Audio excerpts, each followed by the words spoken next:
Everyone, and welcome to today's webinar, Good Habits, Exploring the Role and Impact of Women in Religious Archives, hosted by Atla. My name is Todd Aiello, and I'm a product specialist for Atla. For those of you unfamiliar with us, Atla is a membership association of librarians and information professionals, and a producer of research tools committed to advancing the study of religion and theology. Our membership includes more than 800 individuals and libraries at academic institutions from diverse religious traditions and backgrounds. As a community of collectors and connectors, Atla works to promote worldwide scholarly communication in religion and theology by advancing the work of libraries and related information providers.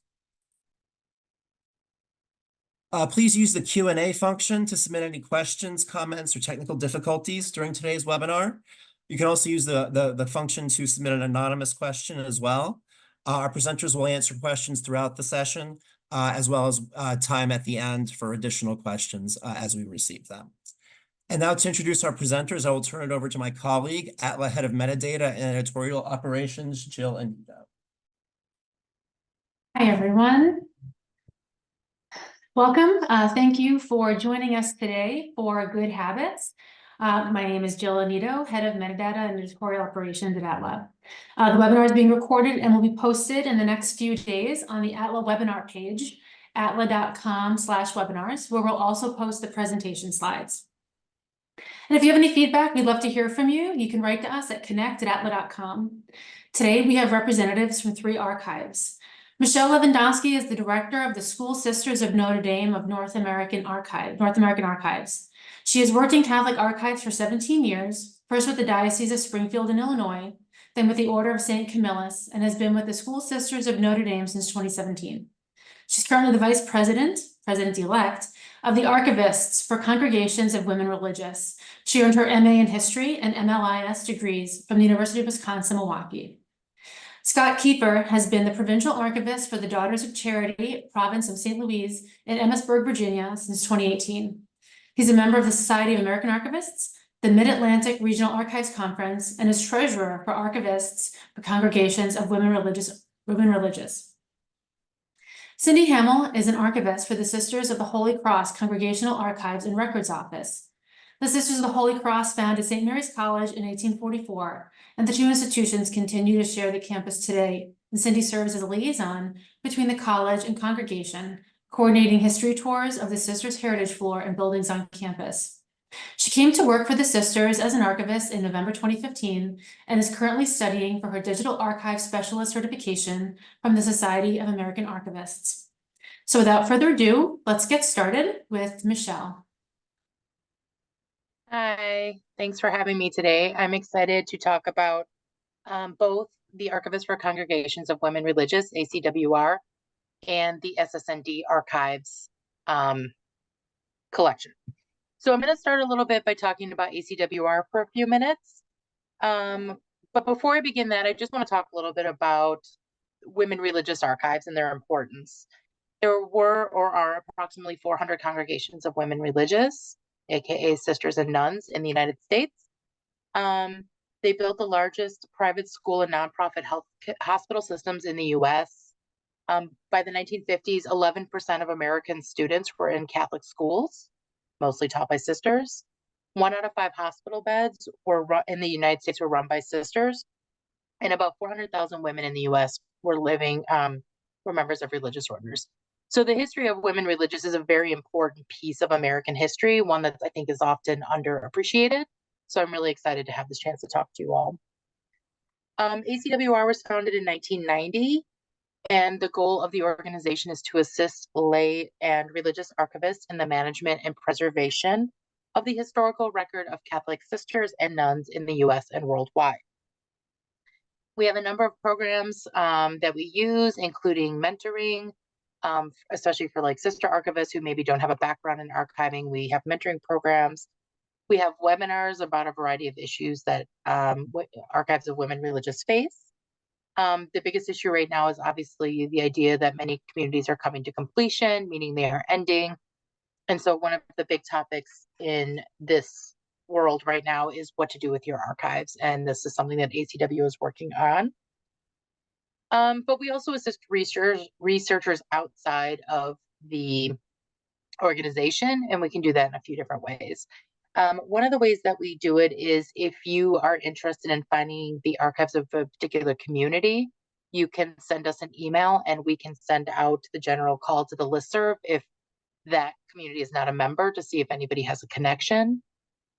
We've also assisted people, like we just had an email recently come out where a university was trying to identify some pictures of sisters and trying to figure out what communities they were part of. Our group is really phenomenal about being able to identify religious habits. So if you have a random photo that you need to figure out where she belongs, like we can often assist with that. And then finally, we can also help researchers identify the community a particular sister belonged to. So if you have like a family member or somebody you're researching or anything like that, and you know she became a Catholic sister, but you don't know what community she what community she joined, you can send us an email and then we can easily try to see if we can help track her down. Because we have quite a large number of archivists that are part of the group and they're very persistent and really good at researching. So if you have any questions, please reach out to ACWR. I did have a slide with their email address, but I don't think that got included, so I can add it to the chat later. And then finally, we're also looking for collaborations and ways to promote our collections individually and then collaboratively as a group. So if you ever have any ideas of projects with Women Religious Archives, please reach out to ACWR. We'd be happy to hear from you. So with that, I am going to turn to the School Sisters of Notre Dame North American Archives. I'm going to start with a general overview of the congregation to give you a sense of its size and scope, where they were located and sort of what their main activities were. And then I'm going to talk a little bit about what is in the collection, and then I'm going to talk about a few of our notable collections or sisters. I want to mention that everything you will see in the presentation, any location, dates, schools, anything you see, those things are all represented in our archive.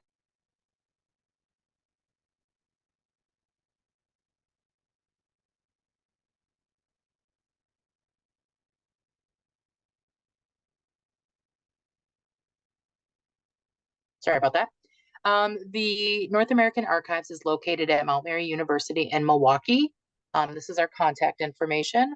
We opened in 2018 as the consolidation of 8 provincial archives, and we still collect materials from the 2 existing provinces. We currently have 3 full-time staff, so we are open full-time hours. And our collection represents the history of the School Sisters of Notre Dame in North America from their arrival in 1847 to the present. And that also includes mission extensions, basically foreign missions that they did, schools where they taught, schools that they owned, that sort of thing. I'm not going to go into a long history of the congregation, but just briefly, it was founded in 1833 in Bavaria by Blessed Teresa Gerhardinger. Its primary focus was education. They first came to the U.S. in 1847. Their first mission was in St. Mary's, Pennsylvania, which was a very short-lived mission. But that same year, they opened 3 permanent missions in Baltimore, and those became the first permanent missions in the U.S. And then in 1850, the first mother house opened in the United States, and that was in Milwaukee. So they have a very long history, especially in Baltimore and Milwaukee, with their work. By 1966, there were 8 provinces, and you can see the number of sisters. This is just to give you an idea of like the size of the congregation. It was a pretty big congregation. They worked in states all over the place, which I'll show you shortly. But the congregation grew pretty well and was very spread out throughout the US and Canada. I should mention that there was a province in Canada, and those records are also reflected here.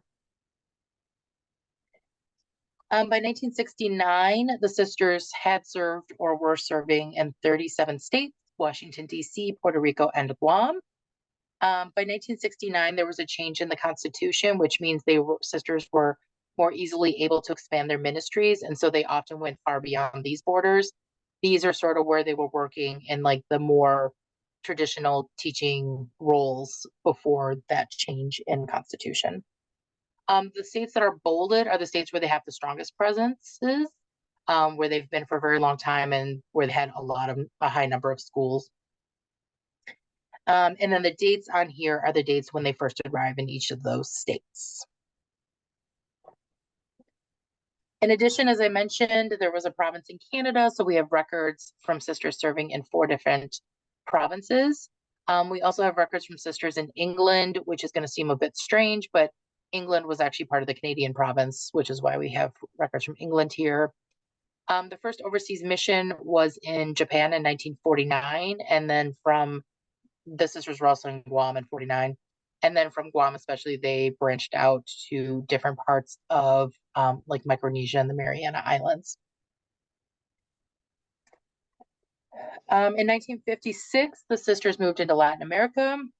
And in 1970, they opened their first mission in Africa. So basically, the sisters have been all over the United States, all in most parts of the world. We've had missions also in Pakistan and Yemen. They've been all over the place. So it's a pretty spread out group. Prior to 1969, their primary function was teaching. Their main focus was parochial schools, but they did actually own and establish a number of institutes and academies and colleges.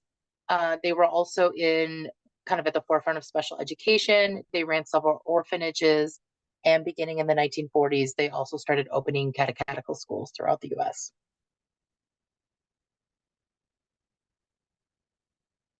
This isn't a complete list, but this is a short list of some of the SS&D founded schools. I'm going to point out 2 in particular that are pretty important. The first one is St. Mary's Institute. It was the first school they opened in 1851 in Milwaukee. And it was the first school of higher education for girls opened west of the Alleghenies. And so it was definitely the first one in the city of Milwaukee. The other important one is Notre Dame of Maryland.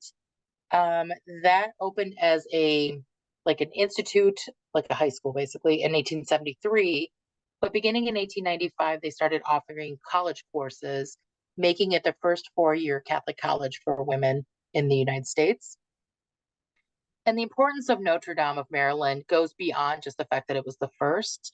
At this time, there were other women's academies and schools and colleges, but they tended to have a lot of men operating them. But Notre Dame represents one of the first where women held all positions of power. They were the president, they were the dean, they were the majority of the professors. The school and all the administrators were almost exclusively women. And that is a feature that really distinguishes Catholic colleges in the 19th century, and definitely Notre Dame of Maryland. I forgot to mention at the beginning, the sisters pronounce the congregation in 2 ways. The Midwesterners say Notre Dame, the East Coasters say Notre Dame. And so I've trained myself when I speak of East Coast institutions to say Notre Dame, but normally I say Notre Dame. So I'm not glitching. You're not hearing things wrong. That's just how we go with things. Okay, oops. So after 1969, as I mentioned, there was a change in the Constitution, which allowed sisters to choose their own ministries as opposed to being assigned to a ministry. And as a result, sisters really started to branch out and engage in a huge variety of different types of work. We had a lot of sisters that started businesses. For example, we had a sister who had a cake decorating business, a travel agency. We had 2 that were graphic designers. One started a religious software program. We also had a lot of sisters that started nonprofit institutes that focused on social justice, ecology, and human rights. We've had sisters that have worked in prison ministries. We had one that worked at Purdue chicken plants and worked with migrant workers there. We had another who was a disaster relief chaplain who was at 9/11 shortly within a week of the towers coming down. We also have a number who have engaged in social justice work. We had one who spent 2 weeks in jail for picketing with grape pickers in California. We had another one who founded the Guatemalan Human Rights Commission. So there's been a lot of organizations, nonprofits that have really been started by SS&D, that many of which still exist today. And then we also have a really great collection of materials about the Milwaukee school boycott, which was the longest school boycott in American history. Because the Catholic schools did engage, and there was a lot of controversy in Milwaukee around that. And so we have a pretty good collection of materials related to that as well. So what do we have? We have the records of the deceased sisters, which is over 9,600 sisters. That also includes their personal and creative work. So if she started a business, we might have business records. If she was a composer, we probably have some of her musical scores. If she was a writer, we're going to have her writings. We also have the chronicles. That's probably our most important collection. The chronicles were sort of a diary of major events that would happen at a school or a convent or a mother house. And they kind of vary in what they include, but we'll get to that a bit more in a second. We have photos, we have records for SS&D owned schools, records from the mission extensions, which were the foreign missions, and then obviously leadership records. Now with the chronicles, while they primarily focus on life in the convent or at the schools, they're also really interesting because they often touch on larger events in the world. So for example, we had schools in Chicago during the Great Chicago Fire. And so we have really detailed records, chronicle entries about, what they were living through. One of the convents actually burnt down. We have some great information about the Civil War. We had sisters in New Orleans who, were Northerners essentially trying to help with orphans, but trying not to run afoul of the Confederates. One of the more interesting things we have in the chronicles, or actually it's a correspondence, is in the 1850s, Mother Caroline Fries, who's considered the foundress in North America, was on a boat called the Pennsylvania, a steam riverboat. And Mark Twain had actually been working on the boat and had quit the week before, and his brother was on it, and it exploded, and quite a few people died. And a book was written about the explosion, but the author neglected to check the records for Mother Caroline and Sister Ellen, who was a daughter of charity, I believe, who were actually on there, and both of whom wrote very detailed descriptions of this explosion. So the Chronicles correspondence, while they are very focused on the congregation, there's often these other events that kind of seep in. So a couple notable collections that we have, obviously Catholic education. The SS&D were very heavily involved in Catholic education, so we have a lot of stuff about that subject. One of the other things we have is the nun study.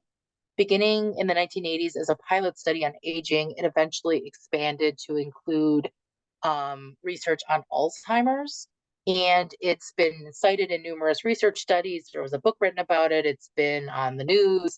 It was a pretty big study that's still, I think it's just sort of finishing up, but it's still kind of ongoing. We have a large collection of records related to the Second World War. The mother house was in Bavaria, and when Hitler wasn't allowing sisters to teach in schools anymore, they sent a lot of sisters to the United States. Correspondence was cut off, but after the war, we have tons of correspondence, not just from the sisters, but from civilians talking about the conditions in Germany and basically asking for assistance. So we have a lot of stuff on World War II. Special education is also really well covered here. The Archdiocese of St. Louis started a special ed program in 1951, and the SS&D were some of the first teachers. They also started Notre Dame of Dallas Special School, which is still in existence. The Chinchuba Institute for the Deaf in Louisiana opened in 1892, and there's others. And then also, because the sisters opened the missions in Latin America and Africa, we have all those foundational records. So we've had sisters that have lived through coups, we've had them live through a variety of political upheaval, and so a lot of that is recorded in our collections as well. For example, we had a sister in Chile who assisted some guerrilla fighters sort of accidentally. It's a long story. But basically the government found out and came looking for them, and they did manage to escape, but it was a pretty harrowing couple weeks for them. Finally, I'm going to just talk all about a couple notable SSND. I had mentioned Mother Caroline Fries earlier. She's the foundress in North America. She basically grew the congregation in the United States. One of the interesting things she did was when she established the Milwaukee Mother House, it was like an 8-bedroom or an 8-room house. And by the time she died in 1894, she had grown it to almost an entire city block. So it was huge, and it was like a little city unto itself. We also have Sister Sinesia Kirk, who was a well-known portrait painter in the 20s and 30s. She studied at the Chicago Art Institute. She created large pieces for churches. In 1932, she wore the silver medal for the Warsaw International Fair. We have examples of her work and then also records about her life. Sister Caroline Henskin, she became the first female superintendent of a Catholic school system in Dallas.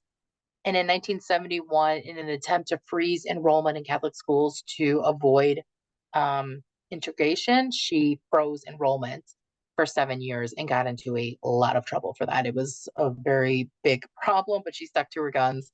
And she has very interesting stories about what life was like as the first superintendent of schools. And then the last one I'm going to mention is Sister Margaret Ellen Traxler, who is actually pictured here. She's very interesting. She marched with Dr. Martin Luther King and Selma. She eventually became the executive director of the National Catholic Conference on Interracial Justice. She co-founded the National Coalition of American Nuns and was a founder of the Institute for Women. She was also a prominent supporter of women's rights, especially within the Catholic Church, and very outspoken, very interesting woman. But we have a collection of her materials as well. So that is it. It's a very quick summary. I apologize for speaking quickly, but that's basically what we have at the North American Archives. I would highly encourage you, if you have any questions or ideas or thoughts, to reach out. I would be glad to speak to you and help you in any way I can. Thank you. Thanks so much. Michelle, we have one quick question. Yeah. Who decides what's eligible to be in the notable collections? Does the collection ever grow, or does it remain the same as when it first began? Who decides? I basically I'm the director, so I'm the one who makes the biggest decisions about what comes in. Have we grown exponentially? When we started, it was just me by myself, and we were just provincial collections, but we've recently brought in Mount Mary University's collection. The Institute of Notre Dame was a very important school in Baltimore. When it closed, their collections came here. We are growing faster than we can almost handle at some point. We're shortly running out of space. So our collection is always changing. It's always growing. Excellent. Thank you. Scott, you're up next.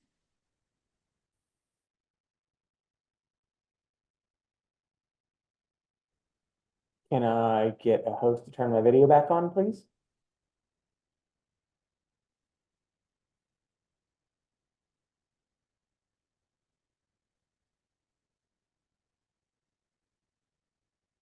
Thank you very much. My name is Scott Kiefer, and I am the archivist for the Daughters of Charity, province of St. Louis in Emmitsburg, Maryland.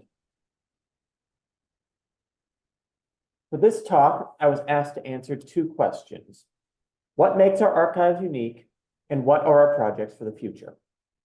In terms of what makes us unique, I will point to three things: the history of the American community from St. Elizabeth Ann Seton to the Sisters of Charity to the Daughters of Charity, the provincial mergers that have shaped the community in the last decade, and the relationship that the archives has with the Seton Shrine. In terms of projects that we are looking to accomplish in the near future, I will highlight our digital partnerships with outside organizations and our attempts to implement more rigorous formal documentation of loans and agreements in place of handshakes and unwritten understandings. For background, the Daughters of Charity are a global community founded in the 1600s by Saints Vincent de Paul and Louise de Marillac in France. That's a picture of Vincent right there. In 1809, Mother Seton, St. Elizabeth Ann Seton, founded her community, the Sisters of Charity of St. Joseph's, based on the French rule of the Daughters. It was only in 1850 that the two communities merged, with the Sisters of Charity of St. Joseph's becoming the first American province of the Daughters. So, the first reason that our repository is unique is that the province inherited the ministry work of Mother Seton as well as its archival history.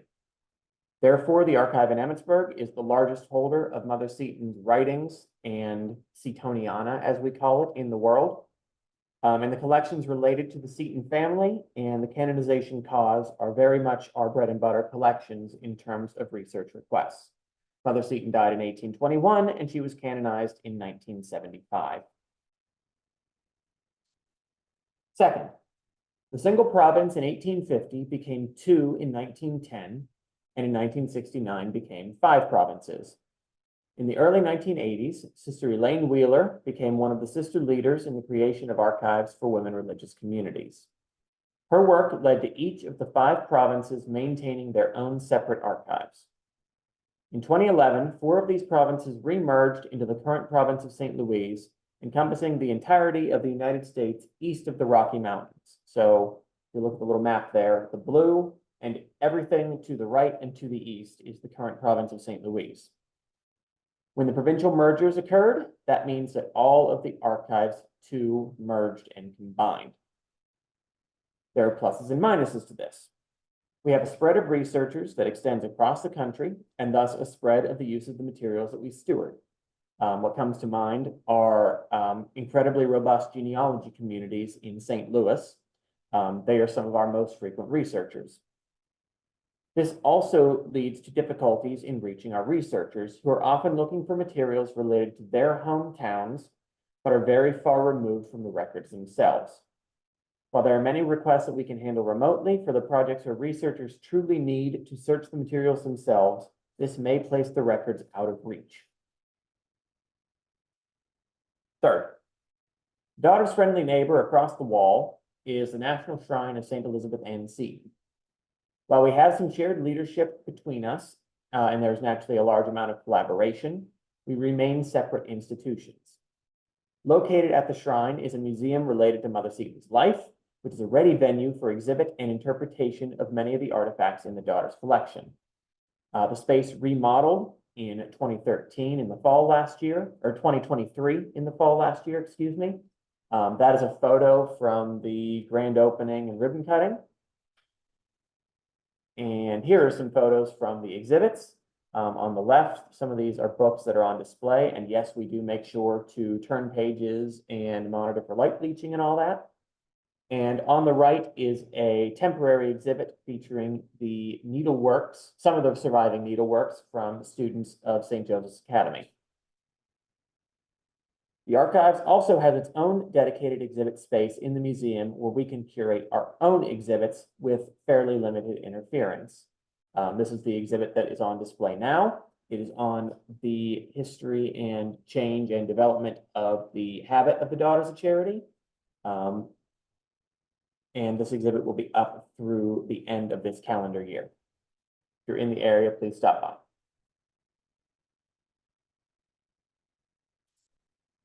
This takes us to our future plans. The first of which that I'd like to highlight focuses on outreach and accessibility for our collections. We are looking to begin making some of our collections available online in a systematic way, and I do want to emphasize some. We are fortunate enough to have equipment on site to handle most of the digitization aspect of this, thanks to investment from our leadership team. We do not have the capability of hosting or providing some type of portal for access. This is where we have begun to work with outside organizations. The archives will do the scanning and the metadata, and our partners will provide the platform. This will serve both preservation goals and access goals, as well as key us in with some of the larger archival world in a way that private collections often are not. And let me be clear, it is a private collection, even though we are available to lay researchers and outside researchers. We do have to think about who our partners are for these projects. Due to the wide range of materials in the collections, they do not all easily fit into one category. For example, we've worked with Digital Maryland, which is the platform of the Enoch Pratt Library in Baltimore, to highlight collections related to Maryland, and particularly our corner of Frederick County. We have put up postcard and image collections related to the Daughters' Old College in Emmitsburg, and the collection of the St. John's School and Orphan Asylum in Frederick from the early 19th century. And that one should actually be up within the next few days here, very shortly. These latter materials are particularly important for their accounts of events in the city and for communion lists and student names of interest to genealogists, including those of the local African-American community. We would like to place the college newspaper on this site as well, of which we have the complete run, and which has never been available before, really as a way to bridge alumni and alumni groups and their descendants of the schools and colleges. For materials like these, we chose Digital Maryland because it is a platform for state and local materials, with use for researchers who would not necessarily think to look in exclusively Catholic collections. In other words, they are a platform that researchers would be likely to go to. There are other collections which inherently deal with Catholic matters and are not limited in a regional scope. The Mother Seton Guild Bulletin, for example, the official newsletter of the leading group that achieved Mother Seton's canonization, is now viewable in its entirety through the Catholic Research Resources Alliance portal, CRRA, and that is, of course, now a part of Atla. Hey, look at that. I've keyed it in with who I'm working with here. Look at that. As our next major digitization project, we would like to begin scanning the Mother Seton writings collection, which would constitute the largest digitization project we have yet undertaken. There already exists a 4-volume set of the writings of Mother Seton, which are transcribed and annotated, but this only encompasses half of the correspondence, with the 2 letters and her family's letters being yet unavailable. We will be working with the Vincentian Studies Institute at DePaul University to provide a platform for these materials, hopefully along with some updated transcripts, and we'll work exactly as I said. We will do the scanning and the metadata. We'll work with their libraries to discuss what metadata is necessary and discuss with them how we would like to present it. And they can go and do the back end, the tech stuff, and provide the portal and access site. This project will allow us access to university level infrastructure for hosting, increase our scholarly contacts at a major Vincentian university, and of course, extend the reach of the materials with a lowered risk of theft, loss, or damage to the materials in the future. We would also like to use these type of projects to partner with more regional organizations outside of Maryland, where the daughters were once active but have faced the effects of demographics and changing membership these days. By selecting materials that reflect the varying interests of our researchers, say both a local historian interested in a hospital and the child of a nurse at that same hospital, we can determine materials that could be useful to remote researchers, say the complete run of the hospital newsletter for which the daughters own clear copyright. And that example there is of the hospital newsletter from Hotel Dieu Hospital in New Orleans, that's dated 1961. That's another little pet project that we'd like to do in the future. Our goal is to partner with local and regional historical organizations to provide shared custody and remote access to materials through organizations that local researchers today are more likely to go to in searching for these resources. I'd like to scale this down from our future external plans and take a moment to discuss our upcoming internal projects as a way of showing some of the work that does not get noticed or publicized, provides important structure for everything else. One of these is correcting some habits of the past that did not necessarily reflect best practice. In the past, several more positions in the archives, shrine, and building were staffed by daughters rather than lay people.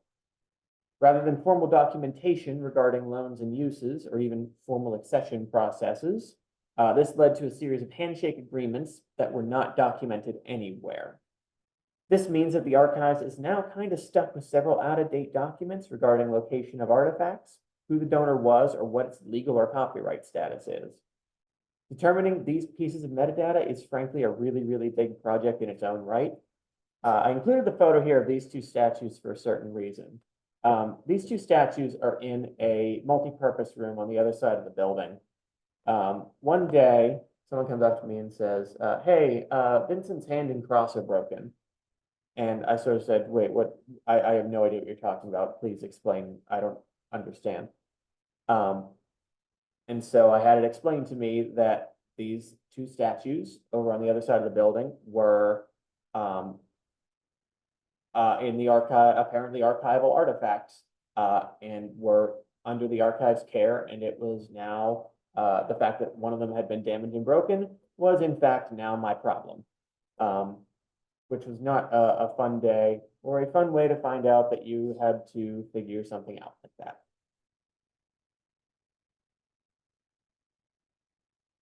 Even more important than all of this, however, is to ensure that we do not end up in the same place again. Many staff members are still around from the days of handshake agreements, and they aren't always the most understanding the first time they are asked to sign a document with conditions rather than simply being handed a historical artifact.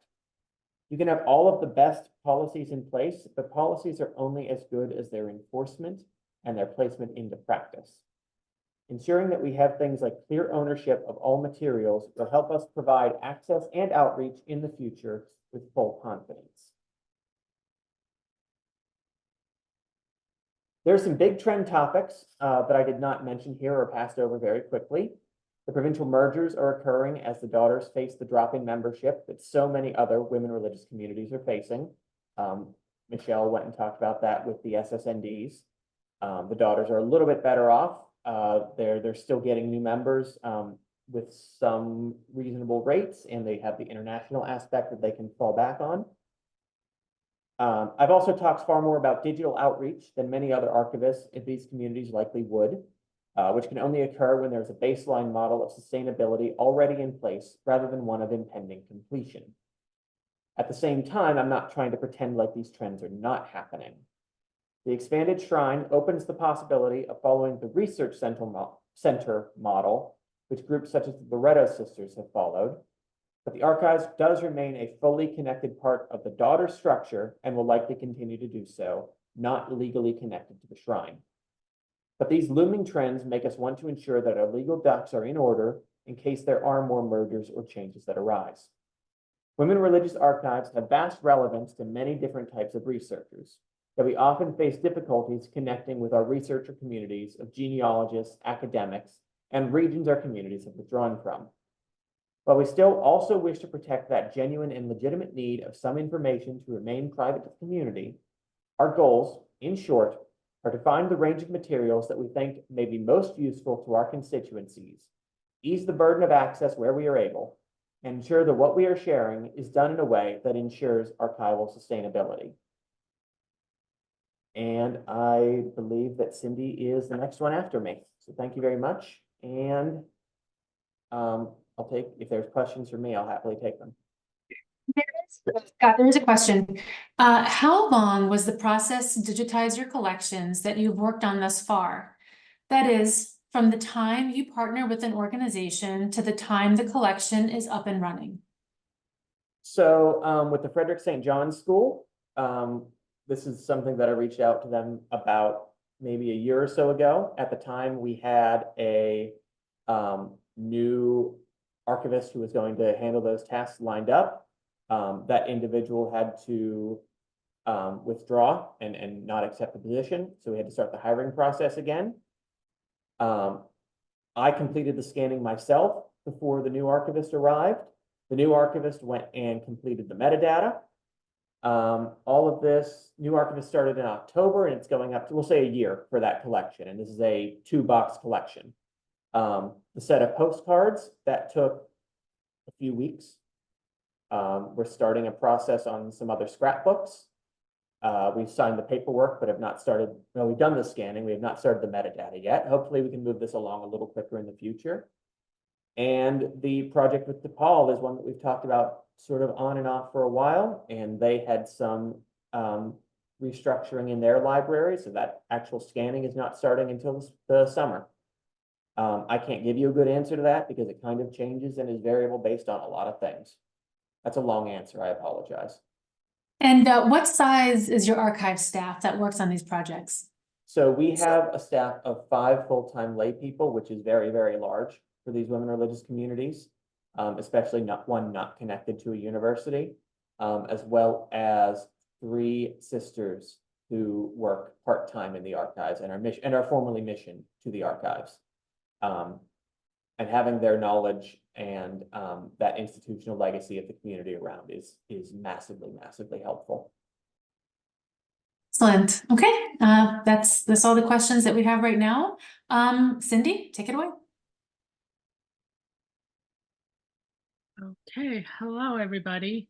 My name is Cindy Hamill. I'm one of the archivists for the Sisters of the Holy Cross in Notre Dame, Indiana. We are on the campus. We share the campus with St. Mary's College, who is one of the sister-sponsored institutions, and we are across the street from the University of Notre Dame. Just some background on our sisters. In 1841, Father Basil Anthony Moreau established the community of sisters in St. Croix, Le Mans, France, and on August 4th, 1841, our first sisters received the Holy Habit in the Chapel of the Good Shepherd Sisters. In 1841, in August of that year, 7 men departed Le Mans, France to begin a mission in the state of Indiana. And among those men was Father Edward Sorin, who is known as the founder of the University of Notre Dame. And as they were getting everything set up and establishing a new mission and a new university, they realized they needed more help than they had. So Father Sorin sent word to Father Moreau, and Father Moreau sent 4 sisters to the United States to help with the founding and working at Notre Dame. They didn't establish or they weren't centered in the South Bend area because the local bishop didn't want another community of sisters. So Father Sorin reached out to the Bishop of Detroit and the Bishop of Detroit gave the sisters and Father Sorin permission to settle in Bertrand, Michigan. And what you see on your screen is a picture of what's left of that site. There is a historical marker stating the founding of St. Mary's. And in August of 55, Father Sorin had procured land and across the street from Notre Dame, and the sisters moved to where we now are, the Mother House, and the campus is actually known as St. Mary's of the Immaculate Conception. So the main goal or the mission of the sisters is they go where they are needed. And as we all know, in 1861 started the Civil War of the United States, and Governor Andrew Morton, at the behest of General Grant, sent a messenger to Notre Dame to ask for some sisters to work as sister nurses in Cairo, Illinois. And we had 6 sisters who signed up and went, and this turns into one of our largest collections that we have, one of our most well-known collections. The sisters ended up becoming founding members of the Navy Nursing Corps, where they worked on the Red Rover, one of the first US hospital ships. And that's a letter from Governor Morton asking Sister Angela, or thanking her for her offer of 6 sisters. The Sisters of the Holy Cross also served in military hospitals in Paducah and Louisville, Kentucky, Mound City and Cairo, Illinois, Memphis, Tennessee, St. Louis and Franklin, Missouri, and in Washington, D.C.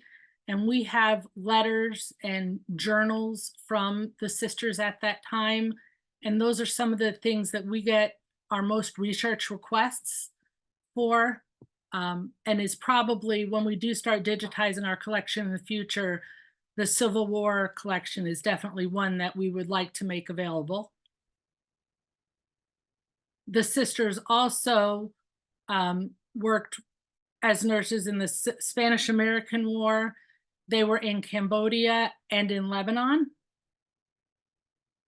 And I'm sorry, one of the exciting projects that we have for the future, and I do believe I saw her name, one of the other members of the religious congregations who's going to be part of this, is the sisters are the sponsors of what is become known as the Heritage and Research Center at St. Mary's College. It's sponsored by the Sisters of the Holy Cross, and it is an archive collaborative of 10 congregations of women religious and their sponsored ministries. It's going to be located here on our campus. Our campus was chosen. We're close to Chicago. It's easy to get to. We have a world-class university across the street to bring in researchers and to work with the colleges, to have the student come and do research. And that's our big project. We hope to break ground soon. So, and that's pretty much what we have. If there's any questions, or, I can answer later.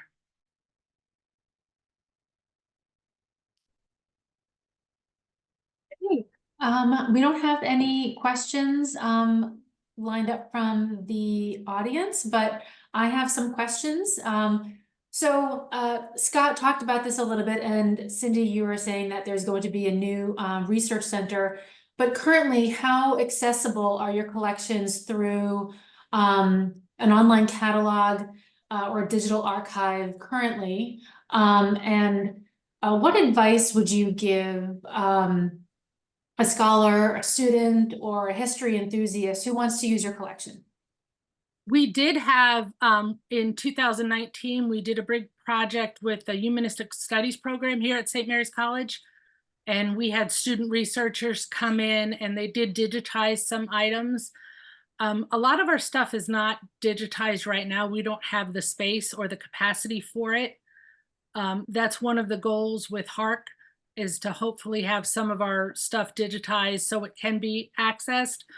Right now, when people call us and they ask us for information, what we can send them, we will, but we do invite people to come to our archives and research. We would send them finding aids so they can see what materials we have available. Okay. So Scott talked about this, but Michelle, what kind of research can folks do?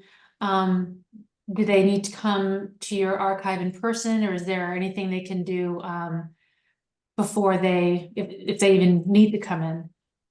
So yeah, first off, I can't get my video to start again because it's saying it's shut off. So I apologize for that. So yes, we do get researchers all the time. My staff answers about 1,000 reference requests a year.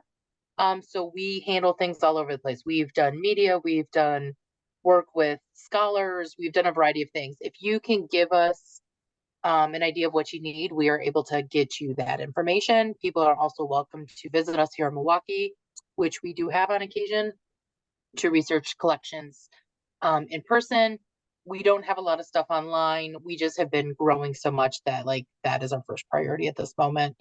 However, we have made every effort to really be able to work with people that have needed our collections and to make them as accessible as possible. Question for Cindy from the audience. How would a religious community join the HARC collaboration? I can give out the information. Our member of our leadership team, Sister Suzanne Brennan, would be the one to need to be contacted. There's a whole process that needs to go through. I'm just the archivist of one of the congregations who's a part of it. So she's one of the chairs. Our board vice president is actually on the Zoom webinar too, so. Would you be able to put some contact information in the chat? Yes, absolutely.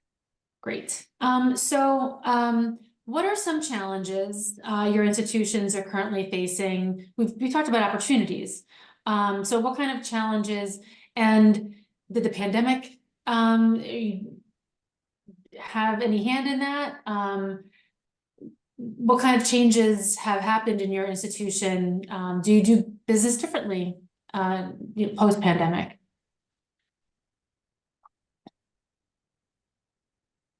That project that we were doing with St. Mary's College was supposed to, in I believe April of 2020, being shared at the local history museum in a co-op that we were going to do, and it took off. They ended up obviously being shuttled, and they did like an online display, and then in November 21 we set it up at the library on campus with St. Mary's College, and started allowing researchers come back pretty quickly. So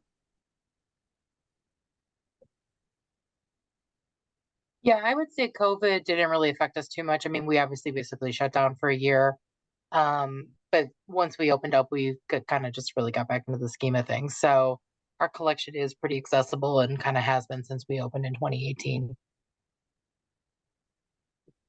We got pretty backlogged on requests for a while because we had to be selective. You know, there were some things we could answer remotely and some that we really couldn't.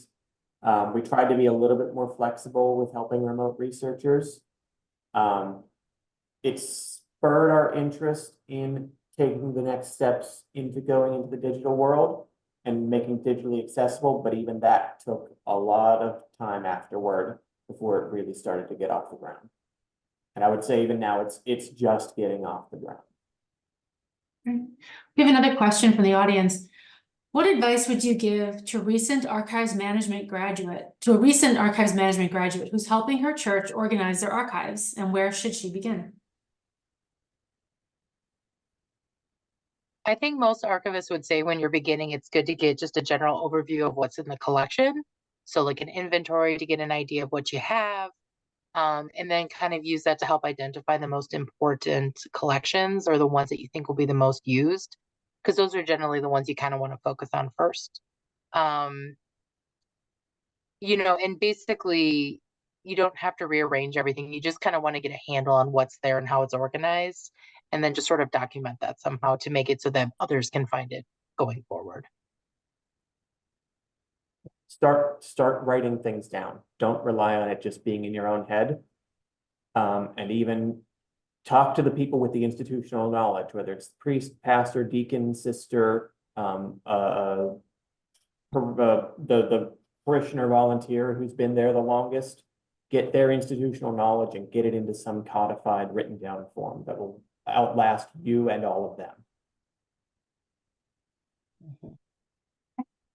And then, unless we have any other questions from the audience, my last question was, what successes have you had connecting with local communities of the faithful?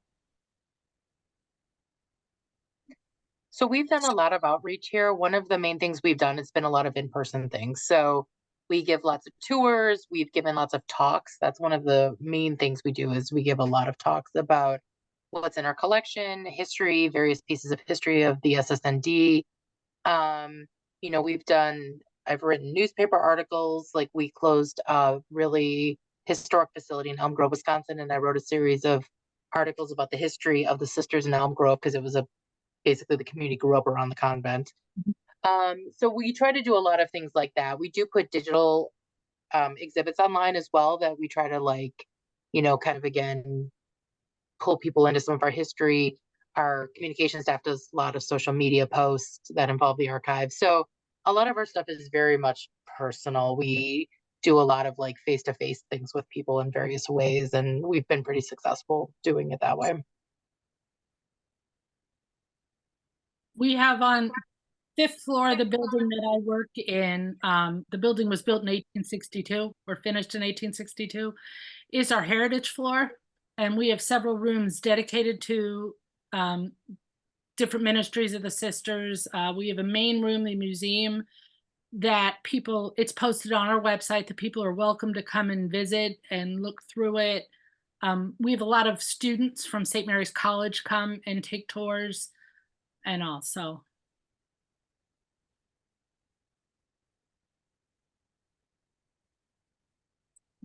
We don't have any more questions, so I'll put a last call out.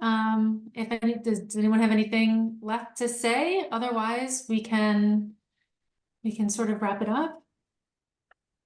The last thing I just want to say is that just on a general note, the history of women religious in the United States is so incredibly fascinating and rich and deep and unexplored.